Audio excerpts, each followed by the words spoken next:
우리는 얼마든지 주님 없는 주님의 사람이 될 수 있습니다.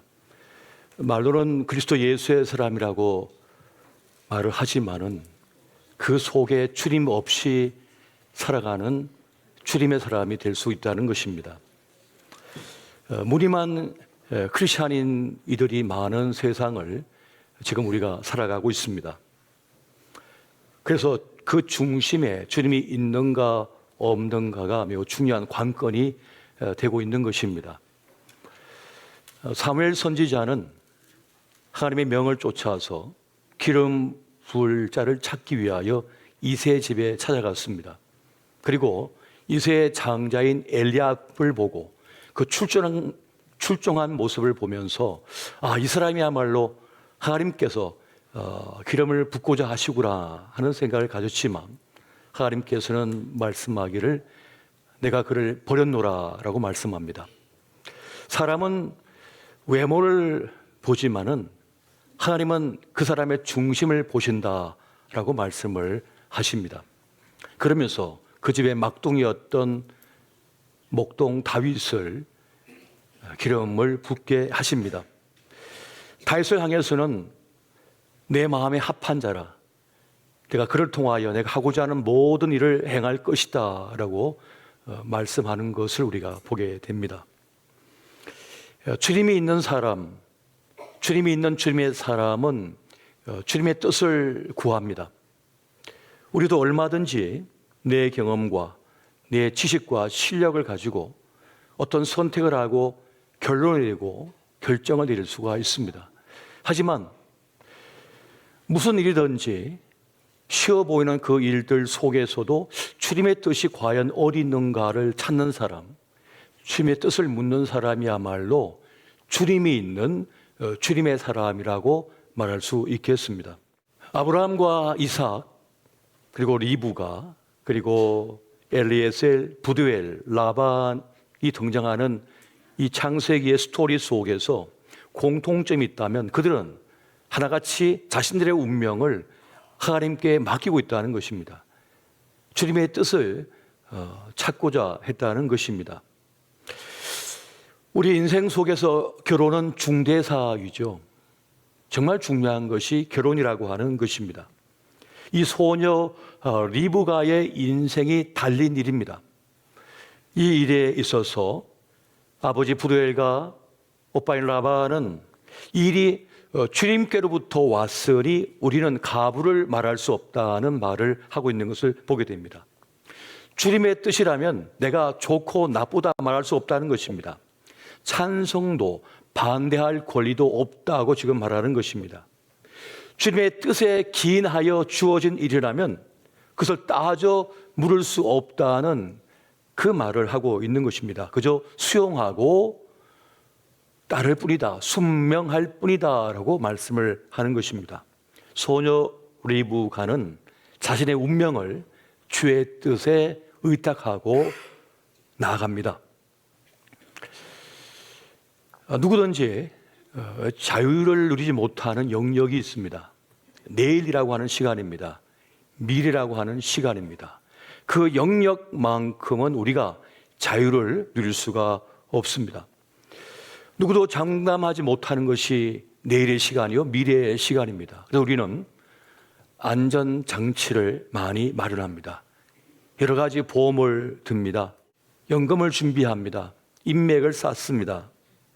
그리고 안전한 장치, 대안을 마련하고자 애를 씁니다. 그런 말이 있죠. 하나님이라도 손대지 말았으면 하는 것이 있다. 바로 자식입니다. 하나님이라 할지라도 내 자신만큼은 손대지 말았으면 하는 것이 우리의 마음인 것이죠. 그런데 그 자녀의 결혼의 문제는 사실 매우 중요한 중개사인 것이죠. 사실 누구든지 장담하지 못하는 것이 결혼입니다. 아무리 금지 오겹 부모님의 사랑으로 키워줬어도 그 결혼의 자리에 들어가서 이제 새로운 인생을 살아갈 때 누구도 장담할 수 없다는 것입니다. 사실 결혼은 신비인 것이죠. 하나님께서는 우리를 위해서 가장 강력한 안전장치로 결혼을 하도록 하신 겁니다. 사람의 독처함, 고립됨을 막으시기 위해서 하나님께서는 결혼이라고 하는 제도를 만들어서 홀로 있는 것이 아니라 같이 있도록 그래서 배필을 마련해 주신 것이었습니다. 생존 가능성을 최고치로 높인 것이 사실은 결혼이거든요. 가정을 이루어서 노년이 되었더라도 자식들의 보살핌과 보호를 받도록 한 겁니다. 그래서 결혼이라고 하는 것, 가정이라고 하는 이 제도는 매우 중요하고 가치 있는 그런 안전장치요 대안이 되고 있는 겁니다. 하지만 결혼만큼 어려운 것도 없습니다. 힘든 것도 없습니다. 요즘 젊은이들이 커리어 때문에 결혼을 하지 않는다, 아이를 낳지 않는다는 말을 종종 하는 것을 듣습니다. 하지만 분명히 말씀드리고 싶은 것은 결혼은 아무나 하는 것이 아닙니다. 결혼은 용기 있는 사람이 하는 겁니다. 결혼은 책임 있는 사람이 하는 것입니다. 결혼은 자신을 희생하고 바칠 준비가 된 사람이 하는 것이고, 또 결혼이라고 하는 것을 지켜내기 위해서는 자신을 포기할 줄도 알아야 하는 것입니다. 그리고 삶으로 증명해야 되는 거예요. 그렇지 않고서는 결혼할 수도 없고 결혼을 지켜낼 수도 없는 것입니다. 누군가를 위하여 자신을 바칠 준비, 바치는 사랑할 준비가 있는 사람, 또 그것을 지속하는 사람, 또 누군가의 사랑을 받을 줄 아는 사람, 그 사랑을 지켜낼 수 있는 사람이 결혼을 하고 결혼을 유지할 수가 있는 것입니다. 내 일평생을 함께 공유하는 거예요. 내 인생을 함께 나누며 살아가는 한 사람인 것이죠. 그래서 결혼이라고 하는 것은 용기가 필요하고, 그리고 희생이 필요하고, 정성이 필요하고, 헌신이 필요한 것이 되는 것입니다. 부모는, 형제는 내가 선택한 것이 아닙니다. 그냥 주어진 것입니다. 하지만 배우자를 선택한다고 하는 것은 내가 선택하는 거예요. 내가 결정하는 거예요. 내가 책임지는 거예요. 그래서 이 결혼이라고 하는 것은 매우 중요한 것이고 쉽지 않은 것입니다. 이게 중요한 중대사에 있어서 이 리브가의 가정, 그 집은 흔들림이 없습니다. 왜? 진리를 가졌기 때문입니다. 진리를 알지니 진리가 너희를 자유케 하리라 라고 말씀합니다. 이 중대사에 있어서, 이 결혼이라고 하는 중대사에 있어서 이 가정은 흔들림이 없습니다. 왜? 하나님을 가졌거든요. 주님의 뜻을 붙들고 있었기 때문에 그들은 자유함을 누릴 수가 있었던 것입니다. 여러분, 선택의 관점에서 보면은 사람은 그 가장 중요한 자리에서 최고의 선택, 최선의 선택을 하려고 합니다.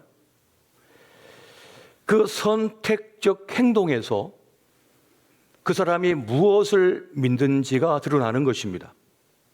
그들은 주님의 뜻을 선택했습니다. 주님의 뜻에 순명했습니다. 주님의 인도하심에, 뜻에 따르기로 결정을 하고 순종합니다. 사실 사람은 말보다 행동을 보는 것이거든요. 말을 보는 게 아니라 행동을 보는 것입니다. 굳이 무엇을 믿으십니까? 물어볼 필요가 없습니다. 그 사람의 행동을 보면 그 사람이 지금 무엇을 믿고 사는지 알 수 있어요. 무엇이 그 사람 중심에 들어앉아 있는지 알 수 있습니다. 그 행동을 보면 알 수가 있는 거예요.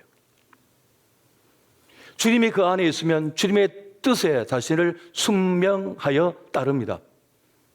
하지만 돈이 그 사람 속에 있으면 그 사람은 돈을 따릅니다. 돈에 따라 살아갑니다. 자신의 감정이 그 사람을 움직이는 사람이라면 그 사람은 기분에 따라서, 감정에 따라서 행동을 합니다. 자존감이 그 사람에게 전부라고 한다면 그 사람은 자존심이 상하면 다 깨버려요. 다 버려버려요. 자기의 자존감이 무너졌다고.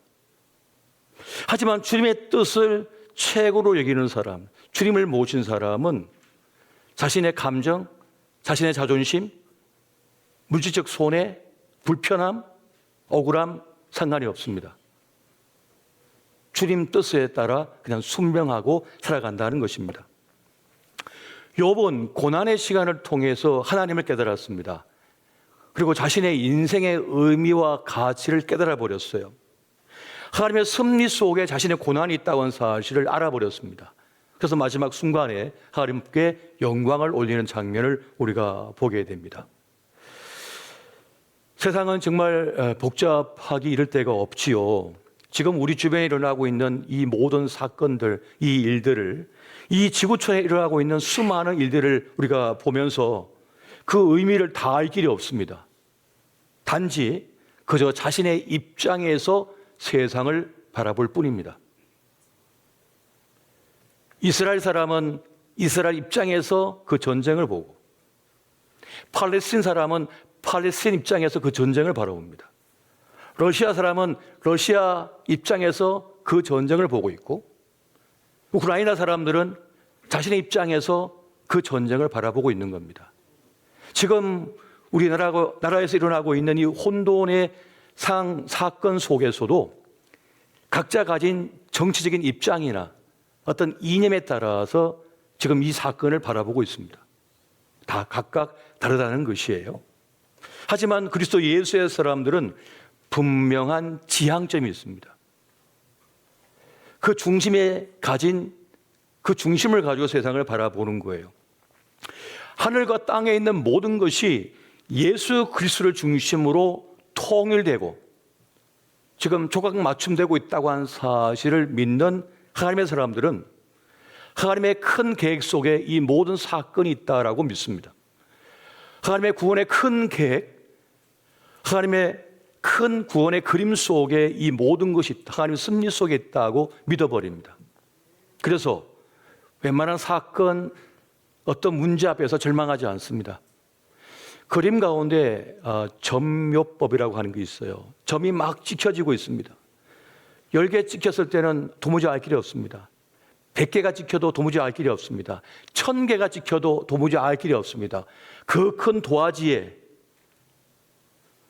수만 개의 점이 찍히면서 이제 윤곽에 드러날 때라야, 아하, 이게 산이구나, 이게 강이었구나, 이게 사람이었구나, 이게 호랑이였구나를 알게 되는 거죠. 처음에는 윤곽이 드러나지 않아서 알 길이 없지만은 시간이 흐른 뒤에야 이게 무슨 그림이다, 어떤 메시지가 있는 그림이다라고 하는 것을 알게 되는 것입니다. 그것처럼 하나님의 구원의 큰 계획과 큰 그림 속에 우리가 있으며, 우리의 시간이 있으며, 우리의 존재가 있으며, 우리가 왜 대한민국에 태어났는지, 지금 왜 우리가 주님의 교회 일원이 되었는지 비로소 나중에서야 깨닫게 된다는 사실입니다. 이것을 알고 그 믿음의 눈으로 보고 사는 사람들이 바로 그리스도 예수의 사람들이라는 거예요. 성령은 지혜의 영이라고 했습니다. 총명의 하나님이라고 했습니다. 성령께서는 우리에게 지혜와 총명을 주셔서 하나님께서 기뻐하시듯이 무엇인지를 알게 하셨다고 말씀해 주고 있습니다. 영적으로 분별하게 하시고 주의 기쁘신 뜻에 응답하는 삶이 되도록 하셨다라고 말씀을 합니다. 여러분, 에베소서 1장 8절에서 12절 말씀을 우리 한 절씩 보시고 12절은 같이 보시겠습니다.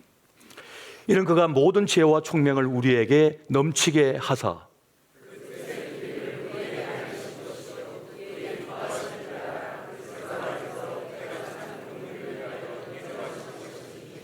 하늘에 있는 것이나 땅에 있는 것이 다 그리스도 안에서 통일되게 하려 하심이라.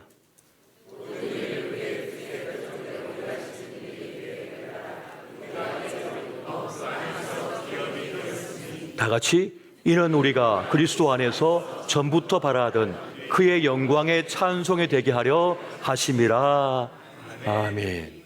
이 말씀 우리 삶의 의미와 가치가 어디에 있는지를 알려주고 있습니다. 하나님 아버지의 기쁘신 뜻과 계획에 따라서 우리가 선택을 받아 하나님의 주님의 기업이 되었다고 말씀합니다. 주님의 기업이 되어서 그 구원의 이야기 속에 우리가 속해 있다는 거예요. 우리의 삶이, 우리의 헌신이, 우리의 사명 감당이 지금 들어가 있다는 것을 말씀하고 있습니다.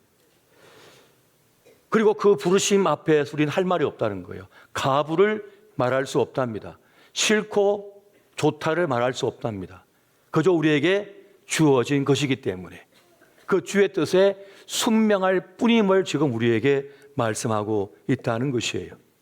그저 우리를 불러주심에 감사하고 따를 뿐이라는 것이죠. 이 사실에 대하여 리브가의 가족들, 그 부모와 그리고 형제는 그저 인정하고 따르겠다고 지금 말씀하고 있는 겁니다. 다시 보면 창세기 24장 50절과 51절에 보면 이렇습니다. 라반과 부두엘이 대답하 이르되 이 일이 여호와께로 말미암았으니 우리는 가부를 말할 수 없노라. 리브가가 당신 앞에 있으니 데리고 가서 여호와의 명령대로 그를 당신의 주인의 아들의 아내가 되게 하라. 우리는 가부를 말할 수 없다는 거예요. 하나님의 명령이니 주님의 뜻이니 그저 딸을 뿌리니 리브가를 데려가 아내를 삼으라라고 지금 말씀하고 있는 것입니다. 사람들은 자신의 인생의 성공을 소유에 크고 작음, 유무에 두고 삽니다. 남들이 부러워할 만한 자리에 올랐고 명성이 있으면 그것이 성공이라고 생각을 하며 삽니다. 대부분이 그렇습니다. 하지만 그리스도 예수의 사람들에 있어서 성공이라고 하는 것은 하나님의 뜻을 가슴에 품고 살며 하나님의 소명에 부르심에 응답하며 사는 것, 그 뜻을 완수하는 것을 성공이라고 여기며 사는 사람들이라는 것입니다. 믿으십니까? 머리로는 이해가 가시지만 마음으로는 심정적으로는 동의가 안 되신 분들이 계실 겁니다. 그래도 갑부가 돼야 되는데, 그래도 백만장자, 억만장자는 돼야 되는데 하고 생각을 하실 거예요. 다윗은 하나님의 뜻에 따라서 자기 일생을 산 사람이었습니다. 사도행전 13장 36절에 보니까 이렇게 말씀합니다. 다윗은 당시에 하나님의 뜻을 따라 섬기다가 잠들어. 그가 하나님의 뜻을 따라 주님을 섬기며 살다가 죽었다, 이렇게 말씀하고 있는 것입니다. 그의 나라와 그의 의를 구하라는 그 명령대로 산 삶이었다는 것이죠. 우리 삶의 처지와 상관이 없이 하나님께서 주신 그 삶의 목적, 그 뜻에 따라 사는 것이 성공이라고 말씀하는 것입니다. 대부분의 사람들은 자기 처지에 집중하죠. 자기 처지에 집중하다 보니까 억울하고 힘든 거예요. 불평이 많은 것입니다. 그런데 사도 바울은 감옥에 갇혔는데 불평이 없습니다. 억울하게 여기지 않습니다. 당연하게 여깁니다. 그리고 영광스럽게 여깁니다. 그도 인생이 있는데요. 그도 삶이 있는데요. 그런데 그는 자기의 처지가 아니라 복음의 사명의 자기 인생의 목적과 의미를 다 두고 있었기 때문에 감옥에 갇혔는데 억울하지가 않아요. 불평이 없어요. 도리어 십자가의 길을 쫓아가고 있다고, 우리 예수님께서 걸어가셨던 십자가의 길을 따라가고 있다고 자랑스러워하면서 영광스럽게 여기고 있습니다.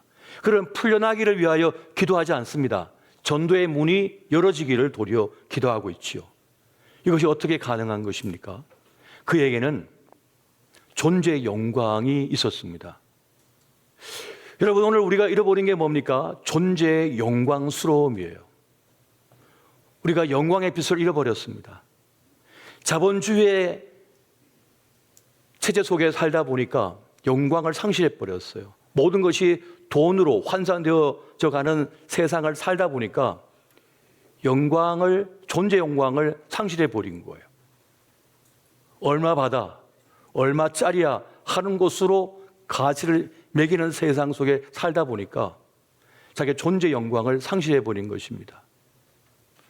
나는 일을 하다가 죽어도 좋아. 당신과 함께라면 지금 죽어도 상관이 없어.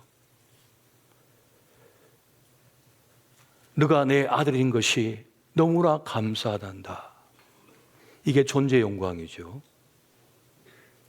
어머니의 그 굳은 손을 만지면서, 거칠어진 그 손을 만지면서 어머니가 제 어머니인 것이 너무나 고마워요. 감사해요. 이게 존재의 영광스러움입니다. 내가 이 길, 이 자리, 이 삶의 길을 가다가 죽어도 난 괜찮아 라고 하는 것이, 그렇게 말할 수 있는 것이 존재의 영광을 맛보는 사람이 말할 수 있는 겁니다. 그런데 오늘날 많이들이 그걸 잃어버렸어요. 그 존재의 영광 가치를 상실해버리고 만 것입니다.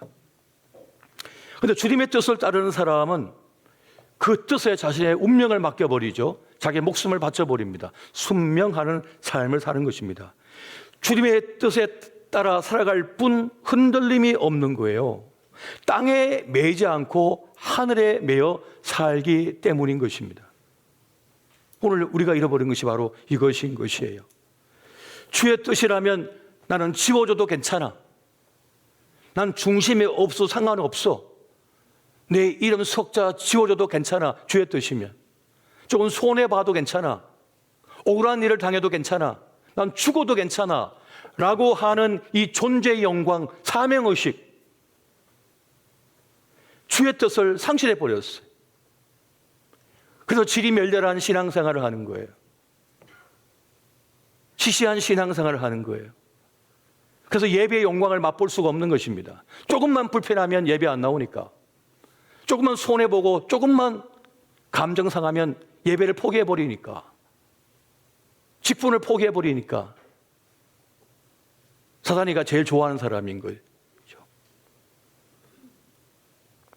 오늘 교회의 영광이 그렇게 무너지고 있는 겁니다. 각오를 해야 되는 것입니다.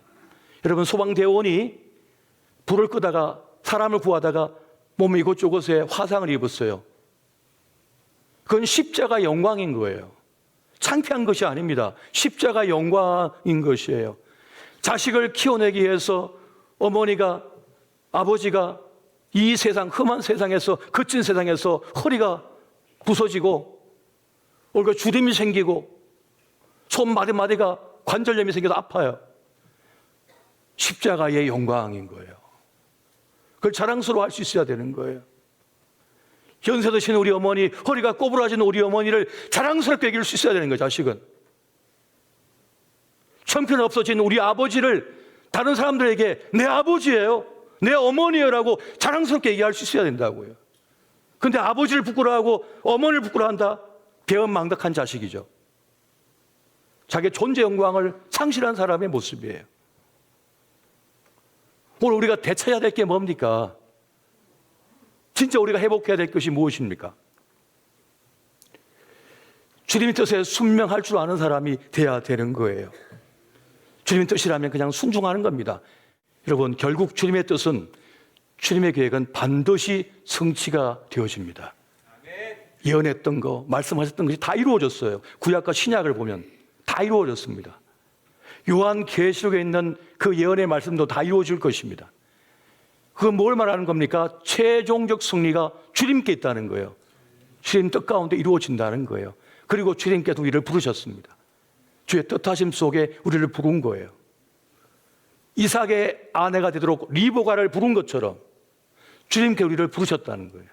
2025년 이때에 우리를 부르셔서 함께 십자가를 짊어지고 나아가라고 말씀하고 있는 것입니다.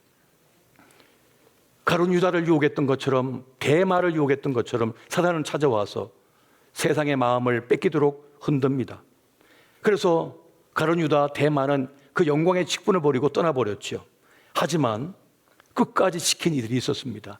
실패도 많았고 어리석음도 많았고 연약함도 많았던 베드로와 같은, 바울 같은 이들은 끝까지 실패하고 또 실패했지만 일어서서 그 직분의 길을 걸어갔습니다. 그래서 승리를 거두게 되었고 영광을 맛볼 수가 있었던 것이에요. 여러분, 헛된 일처럼 보이는 진짜가 있고요, 진짜처럼 보이는 헛된 것이 있습니다. 세상 사람들 눈에는 주님의 도를 배우고 주님의 길로 행하는 그것이 어리석어 보입니다. 왜냐하면 좁은 길이거든요. 하지만 그 좁은 길이 승리의 길임을 믿으시기 바랍니다. 진짜 진리의 길이기 때문에 사람들이 볼 때는 그 보이지도 않고 헛된 일처럼 보입니다. 하지만 진리를 가진 사람, 그들은 자유함을 누리고 주님의 뜻을 붙든 사람, 그런 최종적 승리를 거두게 될 것입니다. 오늘 그렇게 주님과 함께 동행하여 최종적 승리를 거두는 주님의 사람들 되시기를 예수 이름으로 축원드립니다.